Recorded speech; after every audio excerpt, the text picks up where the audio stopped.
Wow. Wow. This is the most greenest bench Yeah. and most greenest place I've visited in the history of the Good Place podcast series. Hello and welcome. I will give you a preview of what we're looking at in this podcast. Welcome everyone to another new episode of Good Place, the channel where we talk about life and the place you live in. And every time I'm welcoming somebody else from a different city, from a different place, from a different background. And it helps us to paint a picture of what's important in life and how we can shape our places to become a good place. And today I'm joined here by Lior Steinberg. He's co-founder of the Rotterdam based urban agency Humankind. We've been connected for some years. We lost track of each other thanks to COVID. And we found ourselves again only, I think, a month ago, and which was an immediate invitation to get together again, especially for this conversation. As you all know, I try to keep the intro short, so I'm gonna hand this microphone to Lior with the question, how are you today, and where are we at? Yeah. So we are in.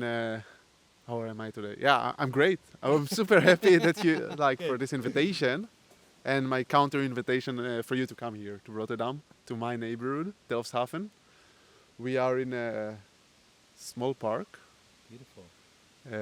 We will put the link, the link in the description. Click here. Yeah, it's a park in the middle of Delfshaven, in a small neighborhood in Delfshaven, so the west of Rotterdam. Mm-hmm. And what is beautiful about this park is that it is completely maintained by volunteers. So it's very, very green. It's not what we like. It's not municipality green, as in right. Like It's natural green. yeah, it's natural. You just let it grow, and it doesn't need. It's green that needs really care and maintenance, which the municipality cannot provide in every park. So you really see the love here, and it's a park that I discovered actually thanks to Corona. Okay. I lived really close back then, and when it got really warm inside, I could come here, and it's like 5-6 degrees less here. So that's like the really natural air condition. Beautiful. It's called De Schat van Schoonderlo. So yeah, Now it's going to be crowded, Lior. After you gave away this hidden treasure, they're probably going to be forming queues in front of this park. Again, appreciated of bringing to this little treasure in Rotterdam. Starting to become a bit more appreciative about Rotterdam, which has taken some time. But tell us a bit more. Where are you from? What other places you visited, and how did you end up, coming here and living in Rotterdam? yeah. So the short version is that I'm from Tel Aviv, Israel. I left the country around 12 years ago, and I ended up in Rotterdam 7 years ago. Okay. And in between, I went through Germany, Berlin. I went to study urban planning in Stockholm. And then I moved to Groningen, in the north of the Netherlands.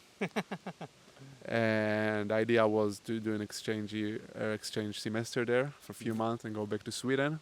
But I really fell in love with the Netherlands. Okay. I fell in love with the cycling lifestyle. I fell in love with the way you live here. You guys, the Dutch. And I just... Your partner. Yeah. I fell in love with my partner, that's true. My girlfriend. Yeah, so I stayed. And 7 years later, or 10 years later actually, in the Netherlands, and 7 years later in Rotterdam, I'm kind of, in a good way, stuck here. You know, I have a business. Yeah. I have colleagues. I have my girlfriend. I live here. I love Rotterdam. I still love cycling. Mm. I collect bikes, so I started with one, now I have 3. Bikes. Yeah. Oh, really? Yeah, because you know how it is. You get a new They get bike. stolen. Yeah, you need to have a bike for each purpose. So yeah, Cool. I'm that's curious. How many bikes do you have? 3. Okay. So I have 3. One like speedy one city one, and one horrible one that I can lend to people and Okay. visitors. Okay. So Which one do you like most? the city one. Yeah. I cycled so much with it, like Mm. for kilometers and kilometers. I just love it. Mm. So a proper Dutch city bike, nothing special, no special brakes, Not electric. not electric, Okay. not yet. Not yet. Yeah. When you get a kid, you're kid. probably gonna go electric. Huh? Interesting.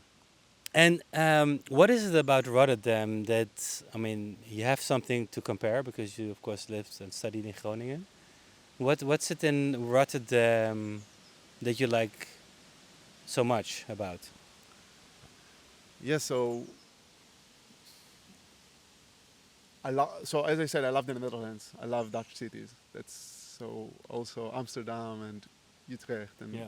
yeah, all those cities are pretty cool. And that's actually something pretty nice in the Netherlands, that you have a lot of real cities, not huge cities, but Mm. real cities with their own feeling, their own architecture, their own way of living, even their own accents, right? I mean, it's really strange that in such Yeah. a small country you have so many accents And cultures, and subcultures. cultures. Yeah. Yeah. But Rotterdam is, I would say, what is super nice about Rotterdam is that it's the least Dutch of the Dutch cities, or of the Dutch big cities, right? Okay. And that's not to say something bad about Dutch cities, just to say that this is a very diverse city. It's a city that was built after the Second World War, rebuilt, Yeah. so it doesn't look in most places very Dutch, Traditional. very Yeah. traditional Dutch, but it has a lot of new Dutch development and also a lot of international influence. I mean, the buildings behind us, if you Yeah. can see through the green, are very old, stylish, 200-year-old buildings, Yeah. probably. But the buildings in front of us are social housing from the 50s and 60s. So Mhm. this combination is super cool, and it shows on architecture, but it also shows on the people themselves, the Yeah. people actually living here, including myself, so immigrants, newcomers, and it also shows on street design, which is very much post-war, terrible, car-centric in Yeah. many places, Yeah. which makes Rotterdam also a tough, rough, loud city Mhm. that has a lot of potential and space to, Make it more quiet. yeah, first of all. But then, I mean, then you can really appreciate these kind of like tiny parks that you find in a city, because sometimes Rotterdam can be loud, right? I think so. I mean, I've never lived in Rotterdam. I notice already the difference between The Hague and Amsterdam. The Hague is pretty quiet, Yeah. especially in the evenings. Too quiet. You're like, where's everyone? Yeah. Yeah, but I know I also find myself nowadays also not being outside that more often at night, so it's okay. I can live with that. And that also we talk about cities, and you're almost the ideal candidate to be on on this bench. Is what where did this whole love for urban planning or this love for cities start to happen? And yeah, what has been your main driver behind it? So yeah, I actually I, I was more into computers than city planning Okay. when I was younger, and Gaming. yeah, gaming, also SimCity. Yeah, I love So that's SimCity. yeah, right. This idea of controlling the entire city. Yeah, amazing. And I grew up in Tel Aviv, and I remember walking quite often with my dad, and we were always wondering, yeah, who planned this place? Like where we used to walk was the older part of the city that was built by the British during the British Mandate between the world wars. Yeah. So it's a very walkable place. But then where I grew up, outside this area, was very car-centric. It was built after the war with a lot of American influence. So we always ask ourselves, yeah, how it was planned. We didn't know that like the job urban planning exists. Yeah. Thought maybe it's an architect that did it, or yeah, or engineer. We don't know. And also just those questions of how traffic jam is created. Like, of course, there are too many cars. There is a traffic jam. Yeah. But then when does it stop to be moving traffic and starts to be the actual traffic jam? That's like when does it happen? And then, of course, trying to think about solutions to those problems, which a lot of urban planners, mostly male urban planners, always come up with these engineering solutions when they're young. Yeah, let's build another tunnel or another road, and it will solve the problem. Yeah. And then one time my father told me that he met someone who is an urban planner, Okay. so I should Google it, which was probably a good thing to do to begin with. And I Googled it and I discovered, Jan Gill, Jane Jacobs, Yeah. the great people from the 60s, and Jan Gill is still active today. And I read Jane Jacobs' book, The Death and Life of Great American Cities. She wrote it in the 60s. And the way she described cities was exactly the way they are today. All the mistakes that already started then exist still today, 60 years later. And I thought, oh my God, something needs to be changed. And that's an amazing field to work at. So yeah, I moved to Europe. Even when you were that young, you already knew it needs to change. I wasn't so young, so it sounds like I was 6 or something, but no, I was. That's the embarrassing part. I was 20. But that's also the thing. Yeah, I think I was doing different things when I was 20. Yeah. No, but the thing is that in the Netherlands, people know about the job urban planner. Yeah. Like, this is a title that you will know of. But in other countries, mostly in less advanced advanced countries in this aspect of urban planning, the job hardly exists. And if you study it, it's just a minor next to another study. Yeah. That's why you get such terrible cities, because nobody studies. So yeah, I thought I have to. Yeah, I wanted anyway to leave Israel and move to Europe, and then I thought it would be great to study in Europe, and then and I loved what I saw. It opened your. Had you been to the Netherlands before? Yeah, so I've been to Amsterdam, of course, like every young person, and I found it a terrible place. Like, of course, I like the bicycles, but when you're a tourist, you just see the city center, the touristic city center. And therefore, when I got accepted I applied to many universities, and I got accepted to Stockholm University and to Amsterdam University. And I decided I have to go to Stockholm because Amsterdam is too much for me. Too extreme. Too extreme. Now I know that it's only a very small part of the city. I mean, it's a part that you can walk within 15 minutes. Yeah, sure. And Amsterdam is a lovely city. But I'm really thankful that I made it to Scandinavia because I learned there a lot. So Stockholm was also wonderful. Okay. And after you finished study, you started to work for a particular firm, or? No, so then I moved to Groningen, and somehow I got to know people from the municipality, and I could make my sort of kind of internship there, like study assignment, and that led to more projects that I started to get from the city to design playgrounds. Oh yeah, nice. So that was really very cool. Yeah, I was still a student when they built the first playground I designed. Wow. Which is unbelievable. And of course, it's like almost like a dream project. Yeah. Well, apparently to many architects and designers not, because many of them don't find it so interesting or so unique. But you can make amazing places. I mean, playgrounds and sport fields are some of the greatest public spaces we have, because they attract youngsters, families, elderly. You can really make nice places with them.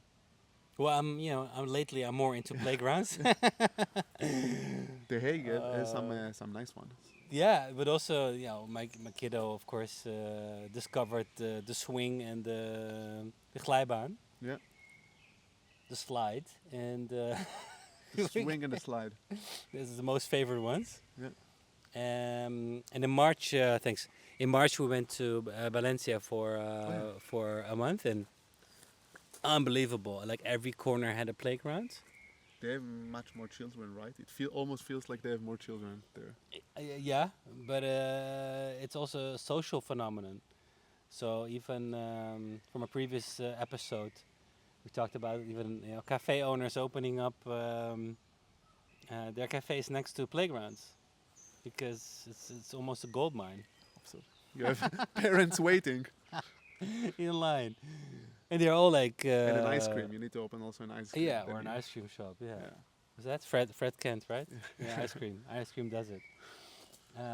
But yeah, I mean they're all closed off these playgrounds. They put the kids and let them play, Yeah. and Very safe. parents can mind their own business. Yeah.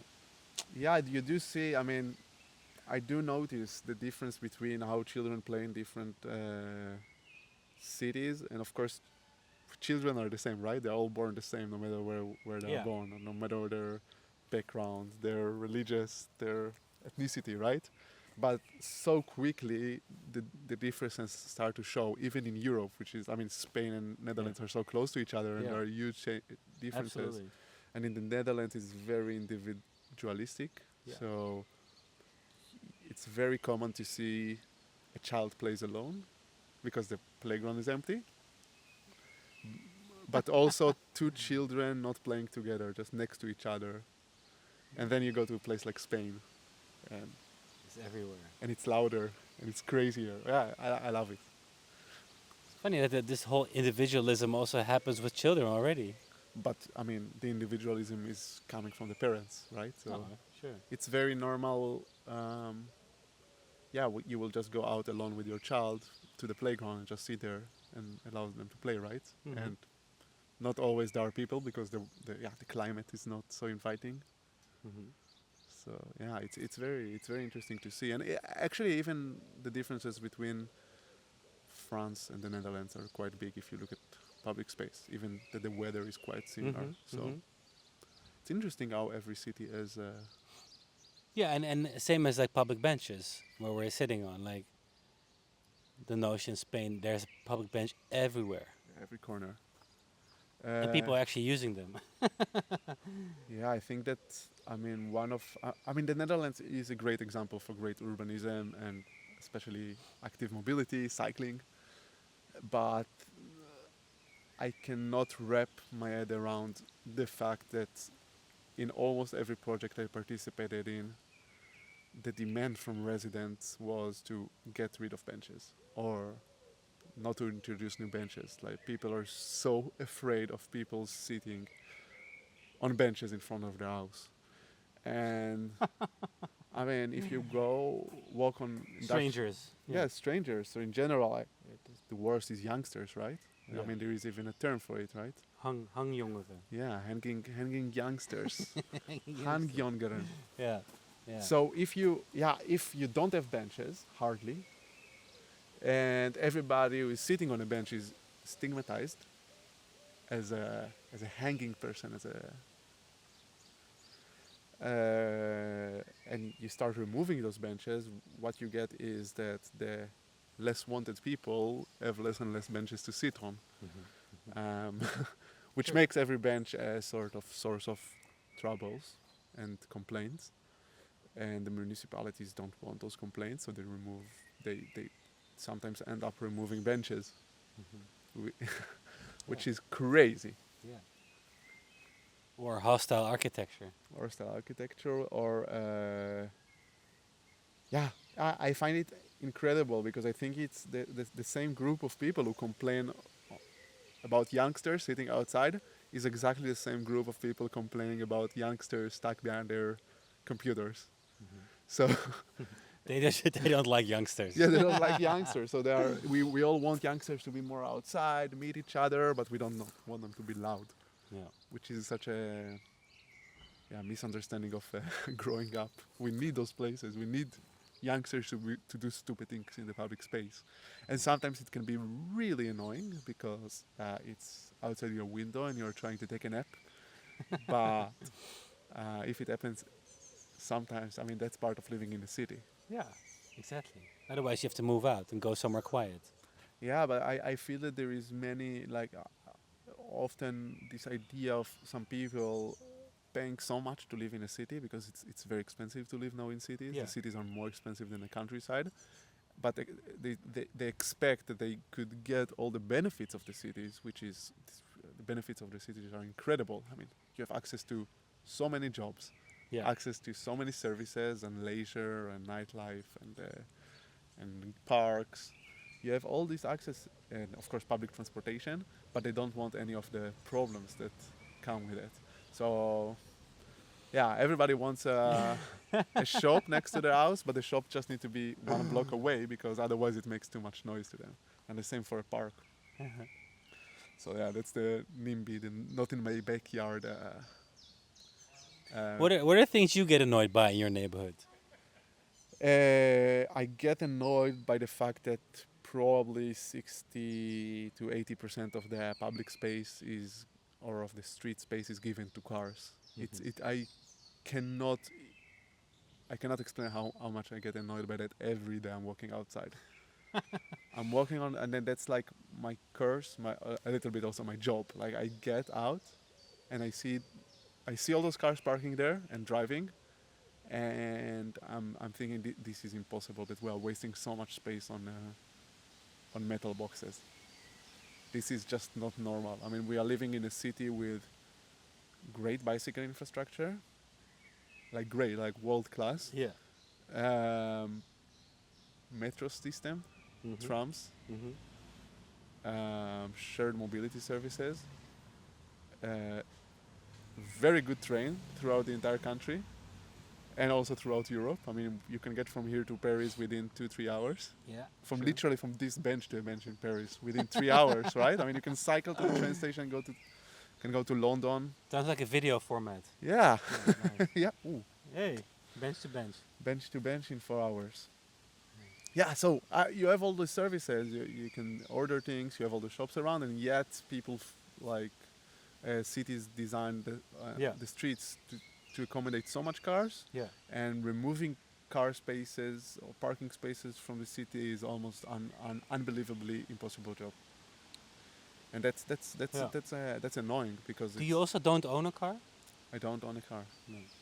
By What by about choice. you? No, I know the answer. I don't own a car. Yeah, look, I don't need it. No, of course. And because of all I just said, so it's also a little bit unfair if maybe I worked in a place without good public transport connection, Mm. or I wouldn't have so much choice of where I could live like I do. Probably, maybe I would have been pushed to buy a car. So I don't blame every individual for buying the car. I blame the Yeah. system for making it such a easy thing to do and Yeah. also such a necessity to so many people. Yeah. It's a system problem. It's not an individual problem. No.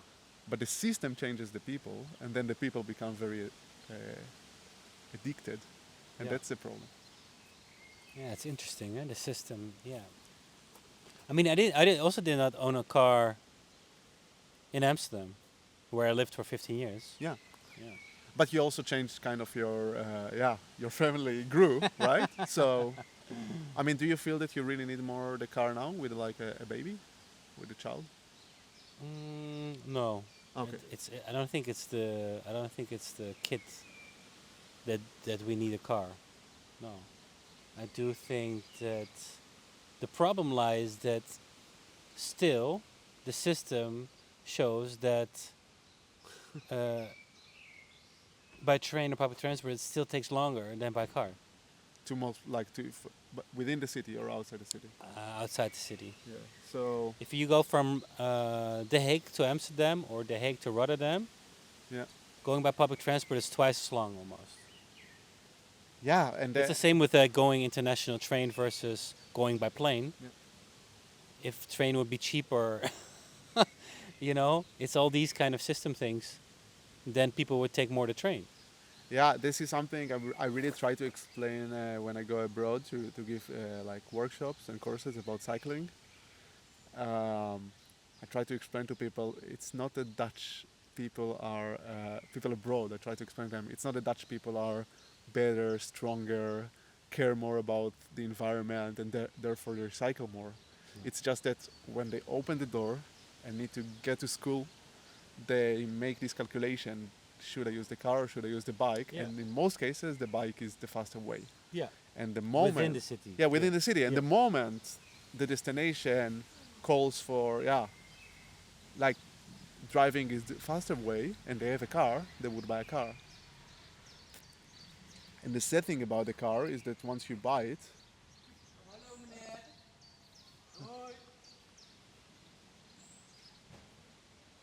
Hangjongeren. Hangjongeren. I think we're sitting on their bench. I think. No, I see them often. They see Yeah. the. So yeah, once you have the car and you are you already have it parking there. You already paid to buy it. You already paid for the insurance. Yeah. It's already charged or the fuel is full. Yeah. You don't feel any drive. So when you will go out, it might be faster or quicker to go with a bike, Yeah. but you already have it there in front of you. Mhm. Why wouldn't you use it? You Yeah. can stay dry.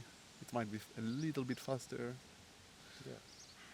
So the less cars is the mission, huh? No, And behavioral change. less car is something we will need to achieve. Behavioral change is the way we will need to achieve it, but the mission is more access for people. So the mission is that people will be able to get to more places more pleasantly, safely, Yeah. without spending so much money on mobility. And yeah, for that we will need to create denser cities, we will need to create better green spaces, we will need to build mixed-use neighborhoods where you just be able to walk and cycle Mhm. to your destination. Mhm. And this will result in less cars, just like Amsterdam city center. Mhm. Nobody built Amsterdam with the idea of having less cars. They built Amsterdam for other reasons, and as a result, it has less cars.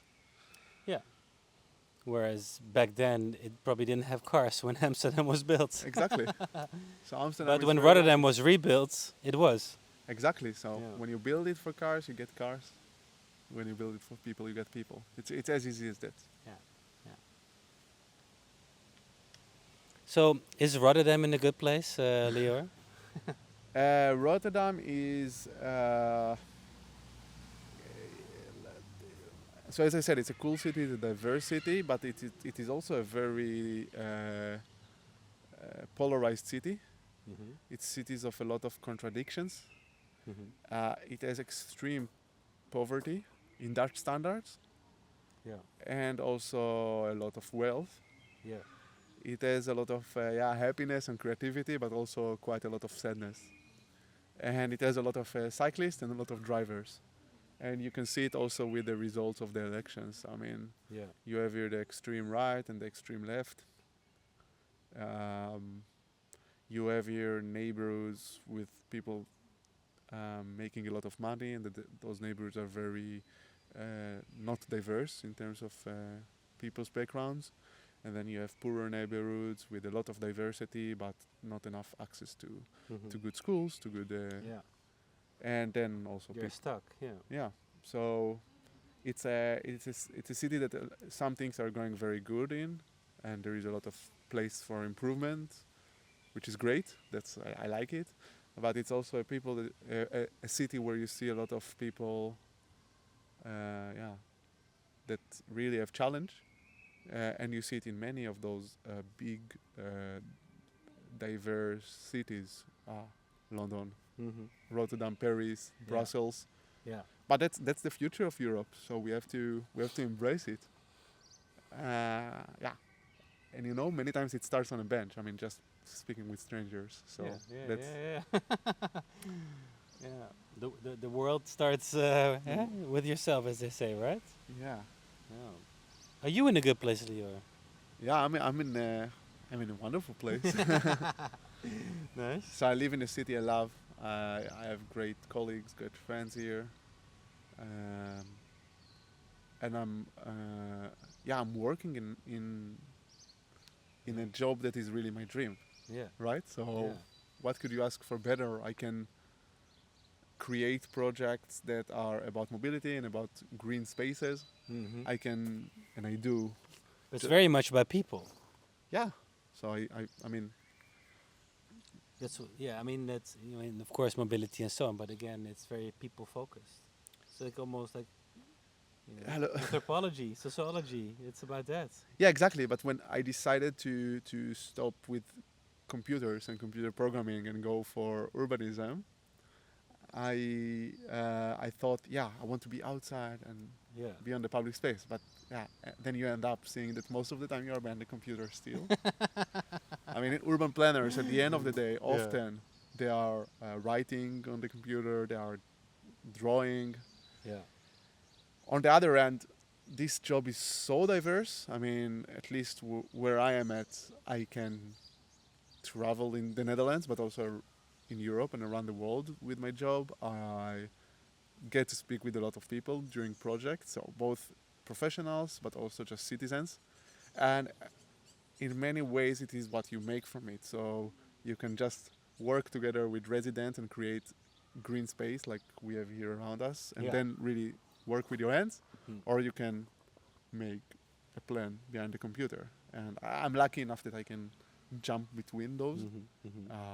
I know that not a lot of people have this possibility to just choose their project. Yeah, sometimes I'm doing also horrible projects, or as in boring projects that I'm not so excited about. But Yeah, we all have to do the boring stuff. absolutely, and even a lot of your job is many times boring. But And you say job, huh? But yeah, I think um, the job is not a job within the business, but you also have this job as a neighbor, as a citizen of Rotterdam, as a. You try to also do that within your own neighborhood, right? yeah, but then it's not a job. So when No, exactly. yeah, so when I do it, Responsibility. yeah. Now look, when I do it with my neighborhoods, I would never do it as work, um, because it feels weird that you are volunteering Yeah. with people.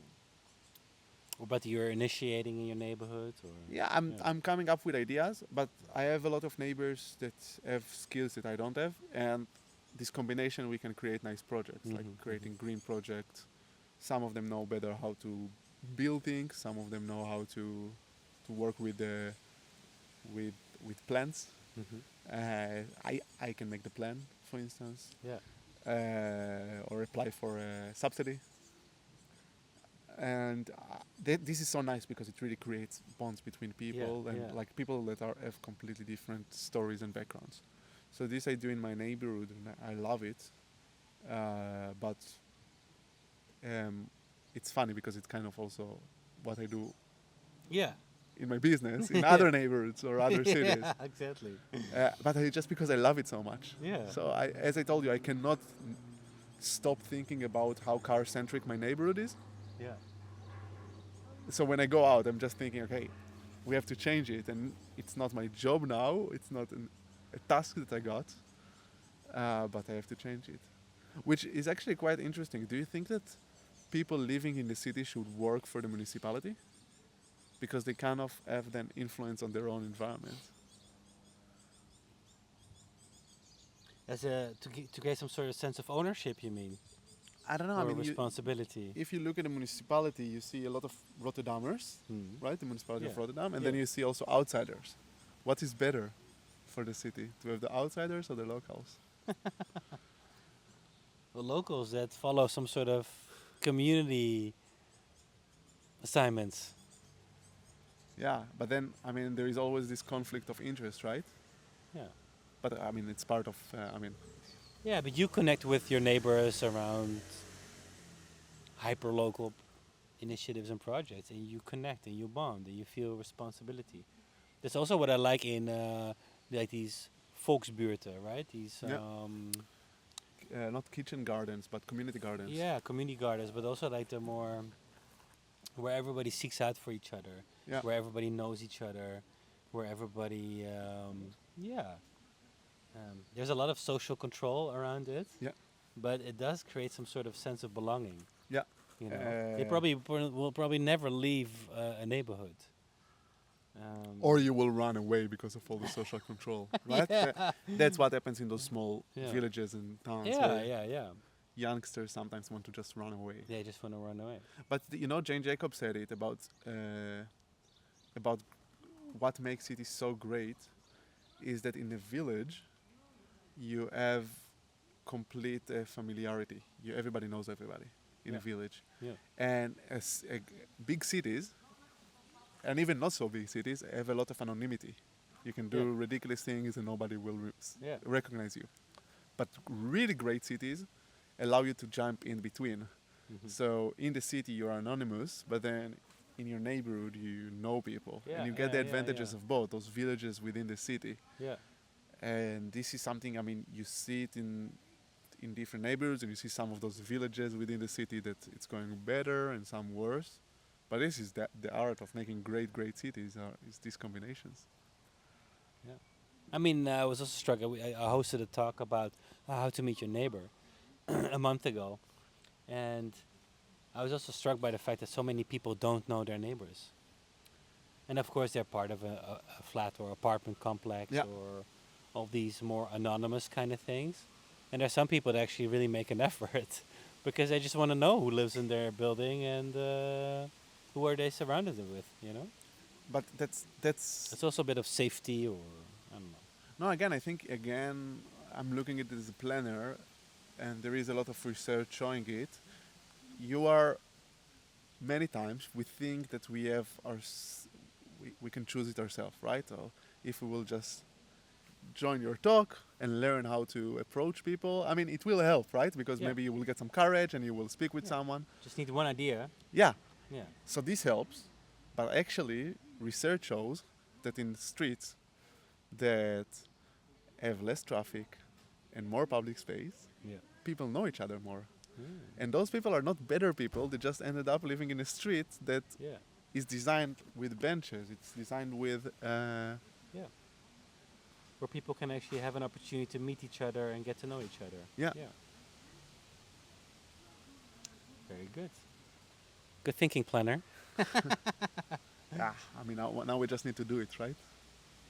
The thing it's about less talk and more action. You're building a bench. I'm building a bench, How is it going? a good place bench, people. This is the official reveal. No, Yeah, it is. it This is. is the unofficial reveal. The unofficial. Yeah, but yeah, we're working on a good place bench, so people actually can use it as a vehicle to get to know each other, to meet each other, but especially to be there for each other, to be provide a listening ear, or use it to share a story or something that's on your mind. Because after all, even in this society of individuality, I think we do need each other more. Even more, yeah, even more. Yeah. But so you're designing a bench. Okay, that's amazing. I never designed. Well, I did maybe once, but designing Well, a bench. I'm not designing. Somebody else designed a bench, but the concept was thought of. Yeah, that way. You're working on a bench. On a bench, and then I'm gonna sit on the bench and hopefully have, yeah, one day a conversation with you again, On a bench. part two on that bench. But I hope others Other feel conversations will happen there. feel empowered to use that bench for their own liking, as we call it, a bench with a purpose. Bench with a purpose. That's lovely. And you know, the funny thing is that the bench is super important, but at the end of the day, it's a location, right? Yeah. It has to be, as we said before, next to maybe a playground. Then you get the parents, or directed perfect with the sun, because that's the magic. Or part of a beautiful park, A part of a beautiful park, like this one. or a place with like if it's in The Hague, view to the beach. That's Yeah. also up to. And the dream is to have a network of good place benches Nice. in different places and cities and so on. So yeah, it's recognizable and people know what it's for. Yeah. Not just sit and enjoy the view. So it will be also when you see it, you recognize that it's a good place bench. Yeah. Hopefully. Yeah, Cool. it will have some sort of signature that we're still in the process of defining and looking into. And if like listeners and viewers see it and also want a good place bench, they can contact you. Maybe they can also build it in Valencia or. Absolutely. oh. Let us locally produce it. Okay. If the design is there, why not? Cool. Why do we need to ship everything No. everywhere? No. It's all about circularity and recycling Or take leftover it with you in materials. the train. from this bench A foldable to bench. Paris. Yeah, A foldable bench. a foldable bench. No, Like, it will be too heavy to fold. yeah, But it doesn't matter. We can custom make it and have the same signature and have it in different places. cool, but no. But yes, as Lior said, if you are interested, please comment below or reach out directly. That would be amazing. And of course, I'm using this opportunity to subscribe to this channel and follow us on Spotify and Apple Music and Amazon podcast, whatever, wherever you listen to this podcast. Yeah, the more people follow us, the better for the channel. And the more benches are over. And the more benches we will be able to create and put out there.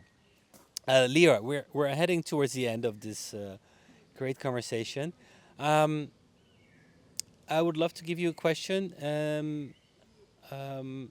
as because you say action. Could you perhaps think of a closing statement towards the viewers when it comes to creating their own good place? What can they do today? What can they do tomorrow? For them to, take. Of course, we're part of a system, but Yep. also take the means to our own hands, in our own hands, to, to realize that we're actually also in charge of creating a good place ourselves. Yeah, I think that, I mean, if you watch it, you're probably already thinking about creating better places and maybe even working on maybe you are working or active in this field of cities. Or maybe you're just like a citizen, a resident in a city who just likes the topic. And I think that especially these people that are a little bit outside of the industry but interested in don't realize how much influence they can have. I mentioned before those people who call the municipality and ask to remove benches. They have a lot of influence on our public space. So if you're a resident, call the municipality and ask for a bench. This evening I'm going to a citizen participation session in my neighborhood. Really, if you look at the people there, the average age is very high. Young people don't join those meetings. So we are complaining, but we are not joining those meetings. We are not active in this local participation, local democracy process. You can join those meetings. You will get to know a lot of great people working for municipalities who try to make change, but face so much challenge, and you can be this positive person that helps. So this is a way you can have a lot of influence. It's easy to complain. I also complained here a lot about a lot of things going wrong, but I think that you will be surprised how easy it is to also make small changes in your neighborhood. Solutions. And also, come with that's what I always try to do. So I complain, but then I always come with a solution. So you complain, and you offer also a suggestion how to make it better. You're almost Dutch. I'm almost Dutch, yeah. They always complain. Always complain. But they also always come with good solutions in many cases. So Nice. I think Rotterdam and Netherlands are happy to have you. do I get the passport at the end of this podcast? Or Yeah, I'll make some phone calls and then in The Hague? I'll let you know. Check in The Hague if I get it. Check in the Hague. Yeah, let's do it. Thank you so much for your time, Thank you. Lior. Guys, have a nice day and catch up soon. Bye bye.